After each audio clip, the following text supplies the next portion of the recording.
मनुष्य का भाग्य कब लिखा जाता है? गरुड़ पुराण।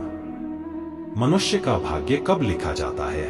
मित्रों, हम सभी के मन में कभी न कभी ये सवाल जरूर आए है कि मनुष्य का भाग्य किस समय लिखा जाता है।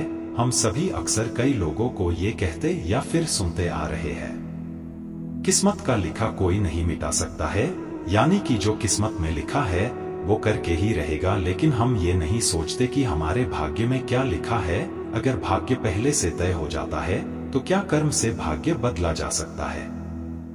वीडियो में आगे बढ़ने से पहले हमारे YouTube चैनल जीवन ज्ञान संगम को लाइक सब्सक्राइब करें और कमेंट में जय श्री राम लिख दे। आपका कल्याण ही कल्याण होगा। इस संसार में कर्म को मानने वाले लोग कहते हैं कि भाग्य नहीं होता है, और भाग्य वाले लोग कहते हैं कि भाग्य में जो लिखा है वही ही होगा। अर्थात कर्म और भाग्य, ये दो बिंदुओं के दूरी पर व्यक्ति घूमता रहता है और एक दिन इस दुनिया को अलविदा कहकर चला जाता है। ईश्वर ऐसे सोचता है कि इसे राजा बनाना है या दरिद्र होना है। जाहिर सी बात है कि वो हमारा कर्म है। इंसान के कर्मों से उसका भाग्य का ही तय होता है। इंसान को कर्म करते रहना चाहिए, क्योंकि कर्म से भाग्य का लिखा बदला जा सकता है। मनुष्य का भाग्य कब लिखा जाता है? जो भी व्यक्ति इस धरती पर जन्म लेता है उसका भविष्य पहले से ही लिखा जाता है। मनुष्य का जन्म कब होगा, कहाँ होगा और उसके जीवन में क्या क्या समस्या आएंगे। कहते हैं ये विधि का विधान है और इसे छाकर भी नहीं बदला जा सकता है, लेकिन ऐसे नहीं है, क्योंकि त्रेता युग और द्वापर युग में कई ऐसे लोग थे जो राक्षस कुल के होते हुए अपने कर्मों से मोक्ष को प्राप्त किया थे।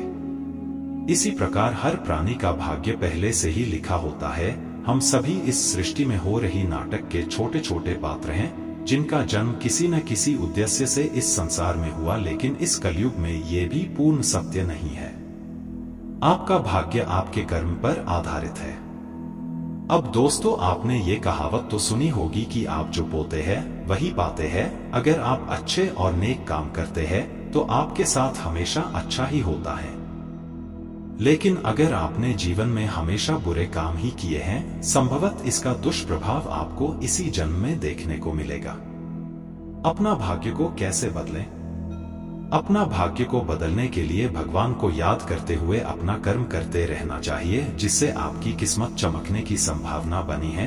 हम कर्म योग के पुरुष और इसका प्रबंधक मान है, इसलिए हमें अपनी कर्म निरंतरण सही दिशा में करते रहना चाहिए और बाकी का काम हमारे भगवान खुद देख लेगा। यानी बिना कर्म किए हमें जीवन में कुछ भी नहीं मिल पाता।